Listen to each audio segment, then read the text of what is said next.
Africa टूट रहा है। अफ्रीका का लगभग 1/3 हिस्सा अफ्रीका से अलग हो रहा है। वैसे ही जैसे आज से 10 करोड़ साल पहले भारत अफ्रीका से टूटकर आज के तिब्बत से टकराया था, अब वैसे ही अफ्रीका का ये टुकड़ा भारत से टकराने वाला है। और अगर ऐसा होने वाला है तो यहाँ की जमीन ऊंचे पर्वतों में परिवर्तित हो जाएगी।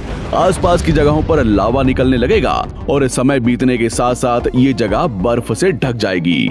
लेकिन हमारी पृथ्वी के साथ ऐसा क्यों हो रहा है?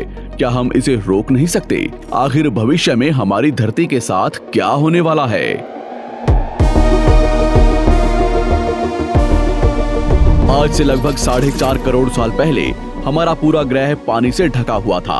पृथ्वी को बने हुए कुछ ही साल हुए थे, जिसकी वजह से पानी के कुछ ही फुट नीचे लावा उबल रहा था। समय के साथ साथ ये लावा ज्वालामुखी के रूप में बाहर निकलने लगा, जिसकी वजह से पानी के ऊपर छोटे छोटे आइलैंड के रूप में जमीन बनना शुरू हुई। और कुछ लाख साल बाद पूरी पृथ्वी पर कई लाख छोटे छोटे द्वीप निकल चुके थे और अब धीरे धीरे धरती की ऊपरी सतह ठंडी हो रही थी, जिसकी वजह से धरती में दरार होने लगी और इसी वजह से छोटे छोटे द्वीप एक जगह इकट्ठे होने लगे। ये घटना कई लाखों सालों तक हुई। ये द्वीप कई बार इकट्ठा होकर टूटते रहे और कई लाखों सालों बाद ये सारी जमीन एक जगह इकट्ठी हुई, जिसे आज हम पेंजिया महाद्वीप के नाम से जानते हैं। आज से लगभग 20 करोड़ साल पहले पेंजिया फिर से टूटना शुरू हो गया और उसी विशाल महाद्वीप में से भारत, अंटार्कटिका, ऑस्ट्रेलिया और अफ्रीका से टूटकर आज के तिब्बत की सतह से आ टकराया। टकराव इतना भयंकर था कि इसकी वजह से तिब्बत की जमीन सिकुड़ गई और जहां टकराव हुआ वहां विशाल हिमालय खड़ा हो गया। आज भी माउंट एवरेस्ट की ऊंचाई बढ़ रही है क्योंकि भारत की जमीन तिब्बत की ओर दबती जा रही है। आज आप जितने भी देश जानते हैं वो करोड़ों सालों पहले एक हुआ करते थे। धीरे धीरे वो अलग हो गए और आज भी हर साल धीरे धीरे अलग हो रहे हैं। और इसका सबसे बड़ा उदाहरण है अफ्रीका का ये हिस्सा, जो 2 हिस्सों में टूट रहा है। 2005 में दक्षिण पश्चिमी केन्या से नीरोबी नारोक हाईवे तक रातों रात जमीन फटकर 2 हिस्सों में बंट गई और ये दरार हर साल 6 से 7 मिलीमीटर जितनी बढ़ रही है। अफ्रीका के यहाँ से टूटने का कारण है ये जगह, ये त्रिकोण आकार से दिखने वाला फुद्दू। इस जगह पर 3 अलग अलग तरह की जमीन मिलती है, न्यूबियन, सोमाली और अरेबियन प्लेट। तीनों प्लेट्स के यहाँ जुड़ने की वजह से पूरा त्रिकोण हिस्सा अंदर से निकले लावा की वजह से बना हुआ है, जिसकी वजह से यहाँ हजारों सालों से ज्वालामुखी निकलना आम बात है। यहाँ रहने वाले लोग इस जगह को अपने रहने का ठिकाना मानते हैं, जिस जगह का खुद का ठिकाना नहीं है कि भविष्य में ये रहेगा कि नहीं, क्योंकि ज्वालामुखी से इस तरह का निर्माण होने और हजारों सालों से ज्वालामुखी निकलने की वजह से यहाँ की जमीन पतली और खोखली है। बार बार ज्वालामुखी निकलने की वजह से यहाँ भूकंप आना आम बात है और यही कारण है कि यहाँ की जमीन टूट रही है। भविष्य में दरार बढ़ने पर यहाँ पानी भरने लगेगा और ये पूरा हिस्सा पानी से भर जाएगा और इसकी वजह से अफ्रीका के टूटने की गति बढ़ जाएगी, जिसकी चेतावनी यहाँ खोज करने वाले भूवैज्ञानिक यहाँ स्थित देशों की सरकारों को दे चुके हैं। इससे हमारी पृथ्वी को ये खतरा है कि दरार बढ़ने से ज्वालामुखी और विषैली गैसें निकलेंगी।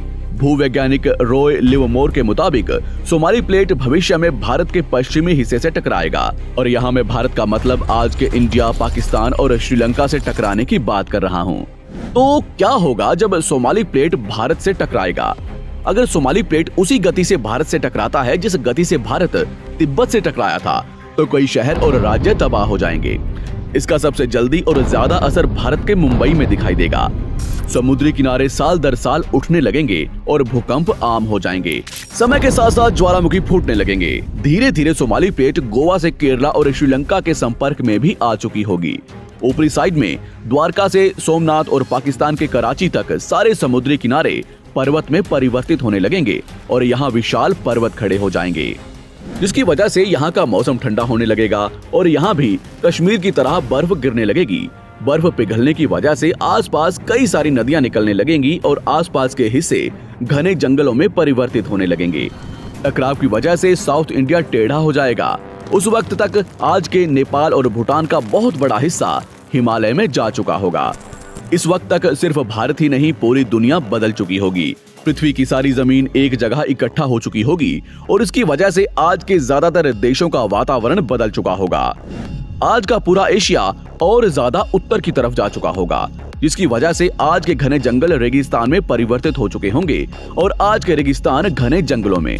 तो इस वीडियो को देखकर दुबई और सऊदी अरब में रहने वाले लोग नाचना शुरू ना करें, क्योंकि अगर पृथ्वी का भविष्य में ऐसा होता भी है तो अफ्रीका के भारत से टकराने और पूरी पृथ्वी की जमीन एक जगह इकट्ठा होने में बहुत साल लगेंगे। इतने की तब तक आपके बाद आने वाली हजारों पीढ़ियां बीत चुकी होंगी। हो सकता है कि हम तब तक एक बहुत विकसित प्रजाति बन चुके हों और हम पृथ्वी के अलावा दूसरे ग्रहों पर भी रहने लगे हों। अफ्रीका के टूटने और भारत से टकराने की थ्योरी रॉय लिवमोर ने 1990 में दी थी, जिसके बाद कई दूसरे भूवैज्ञानिकों ने दूसरी थ्योरी भी बनाई है, जिसके मुताबिक सोमाली प्लेट भारत से नहीं टकराएगी। लेकिन ज्यादातर भूवैज्ञानिकों का मानना है कि धरती की ऊपरी जमीन फिर से एक दूसरे से जुड़ेगी और आज से करोड़ों सालों बाद हमारी पृथ्वी इन चारों में एक जैसी दिखेगी। लेकिन क्या हम इंसान इसे देखने के लिए जिंदा रहेंगे, या क्या भविष्य की धरती पर जीवन पनप या विकसित हो पाएगा? यही एक बहुत बड़ा सवाल है जिसका जवाब हम इंसानों को मिलकर देना है।